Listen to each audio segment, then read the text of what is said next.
Welcome to the interior of your new Mercedes C43. Here I'm going to show you some of the features you may have known about already and some you may not have known about.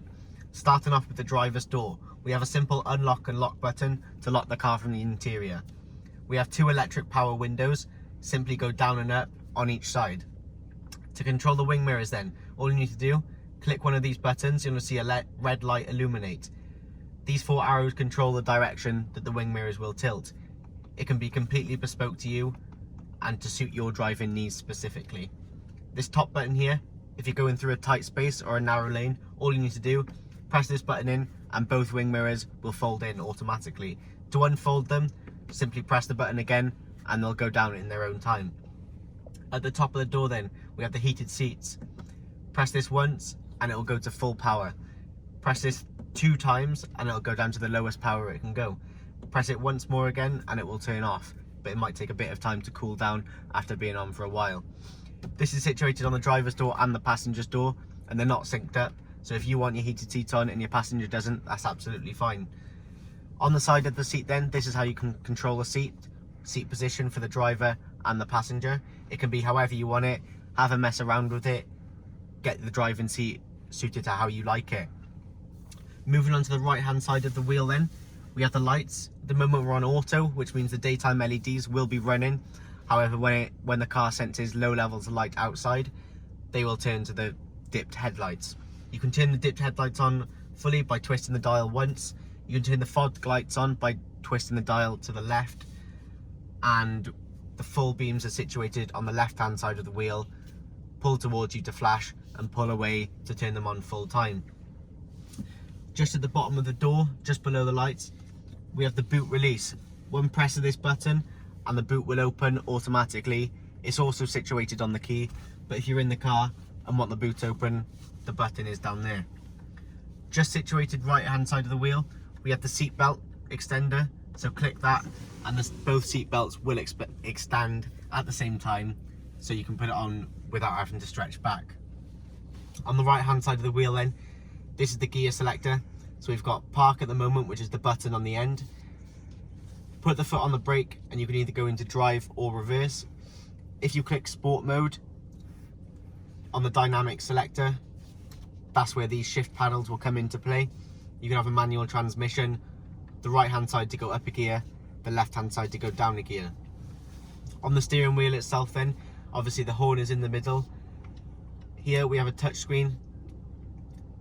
Home button is on the left, so from here you can control navigation, radio, media, telephone, the trip details and a few of the car's settings and performance. Everything on here can also be accessed on the central touchscreen itself, but we'll go into that a bit more later in more detail. This is just an overview of what you can do on the central dashboard.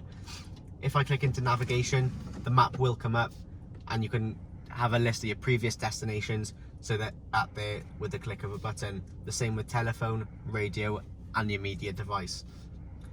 The speed cruise control limiter then, click this button up once to set it and you can go up and down and the dial will indicate on the speedometer how fast you want it to go. On the left hand side of the wheel then, this button here, this controls the central touchscreen. We have the volume, so scroll down for less volume, scroll up for more volume. Home button, so remember this side of the wheel controls the central touchscreen, the right hand side of the wheel controls the central dashboard. To make a call, it's quite easy. All you need to do, click up once, scroll through your contacts and you can easily select one there. To answer a call, same thing, push this button up and the call will answer. To hang up on a call, push it down and it will hang up for you. The voice recognition then, if you push this button up and say a command to the car, such as put on radio 1, the car will do that within a few seconds. To push it down then, that is your favorite button, so you can save a screen on the central touchscreen to go to every time, whether it be on your way to work. Click that and the navigation will automatically set to your work from your current location. On the left hand side of the wheel then, we have the wipers and the screen wash, also the indicators obviously, left and up to go right. The screen wash then, if you want to wash the front wipers, push this button in. If you want to wash the back ones, pull it away towards you. Obviously I talked about the full beams earlier, that's also on this dial. And the amount of screen wash you can use is also adjusted by the middle dial here. So we have 1, 2, 3, 4 levels of screen wash.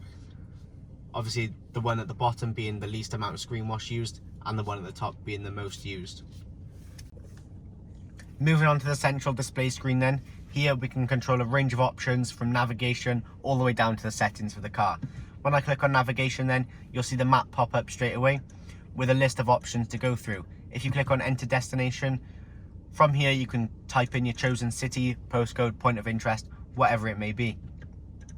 You can also do driving recommendations, so whether you want to take the more economical route, the fast route, or the route that covers the least amount of miles. Completely up to you. Back onto the home screen then, and we move on to the radio. From here you can scroll through a range of channels from DAB, FM and AM channels. If you want to save your favourite radio channel, all you need to do, press down on this icon and that'll save you to the car for when you next want to listen to that radio station. It can be done easily. If we move on to media then, this is where we don't have a Bluetooth device connected at the moment, but when you get your phone, you can link it up to the car by simply going on Bluetooth settings on your phone, finding the Mercedes. A code will pop up on this screen and on your iPhone or Android device. Simply press OK or confirm, whatever it may be, and your phone will be connected to the car. Go on your favourite streaming music site, whether it be Spotify, Amazon Music, Apple Music, and all your favourite tracks, artists and albums will show up here. Again, using this button, scroll down and you can play whatever song you want at any time. Telephone then, again, we don't have a contact, we don't have a phone connected at the moment, but if we did, all our contacts will come up here and you can easily ring whoever you want at a certain time. You can even listen to voicemails and even set your voicemail just through a few clicks of the button on the car.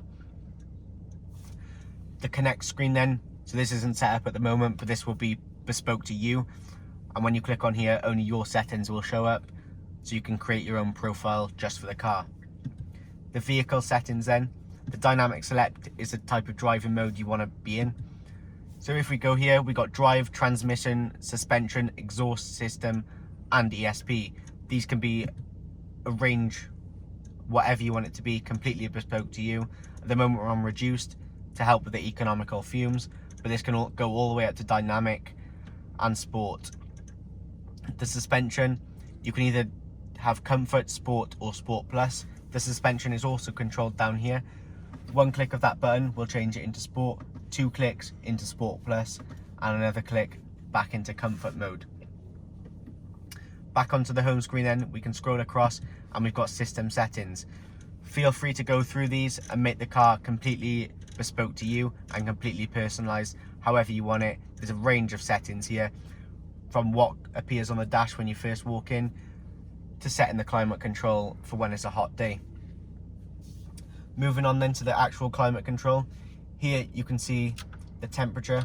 So at the moment it's on 16 degrees, but that can go all the way up to 28 degrees. The aircon is on at the moment. To switch it off, simply press down, and to put it back on, press it up again. The circulator in the car, so that means when that red light is on, the air is circulated within the car, so no outside air is coming in. It's good if you have hay fever, so the pollen can stay outside of the car, because the car is only using the air that's already in the car, which would not have pollen in. Turn that off, again, press it down. The sync button, so at the moment we're separate, so my passenger can have a completely different temperature to the driver. So if I'm hot and my passenger's cold, that's completely fine. If we're both hot and we both want the aircon on the lowest setting, press that button and they'll sync straight away. Demist the rear windscreen, click that button and it'll demist in no time. To turn it off, press it up again. The front windscreen then the same thing, down to turn it on, up to turn it off. Auto climate control, so the car will use the temperature of outside to set the climate control bespoke to you and what the temperature is on the day. This controls how much air is coming out of the blowers at one time, and push it all the way down and it'll say climate control off. That means everything's switched off and no air will be coming out. To turn it back on, simply push it up to your desired strength. This chooses where the air comes out of, whether it be the vents in the middle, the vents at the front of the car, or the vents by your feet. Again, we've got a temperature gauge there for the passenger. For easy access to the navigation, radio or media, simply click this button and it'll show up on the screen like I showed you earlier. Telephone there. This is another way to get to the dynamic Selector screen where all the settings for the car show up. We've got hazard lights here. Moving down, we have 2 cup holders with a small storage capacity here with a cover there, so it's either discreet or you can have it open and have drinks in here. This is what I was using earlier to control the central screen, so it just twists and clicks in whatever you want it to be. This little switch here controls the driving mode like I showed you earlier, whether it be dynamic, sport, comfort or eco. The suspension I showed you earlier, traction control, you can turn it on or off, completely up to you. As well as on the steering wheel, we have a volume button here, so whether you want to scroll up to make the volume louder, scroll down to make it quieter. Here we have the exhaust system, so you can either have dynamic exhaust on or dynamic exhaust off, whatever you want it to be. You can have a rear view camera and a front view camera for the car. Simply click that button and the cameras will appear on the central dashboard. Opening up the central armrest then, here's a large storage facility with 2 USB ports. You can connect these to your phone to have either Apple CarPlay or Android Auto play on the central screen. And that closes up to double up as an armrest for you and your passenger. Moving up to the top then, click this button here and this button here for the reading lights for the front. If you want the back lights to illuminate, click this button here. If you want every light in the car to illuminate, click this middle button here. Automatically, when the doors open, all lights will turn on to allow easy access for the passenger and driver. If you want this not to happen and you want the car to stay dark, when the doors open, simply click this button, the red light will appear, and that means the lights will not illuminate. If you ever need an emergency, we have the SOS button here, and this is the Mercedes Phone Me. So if you have a problem with the car or you broke down on the side of the road, click this button and the Mercedes mechanics will be out to you in no time.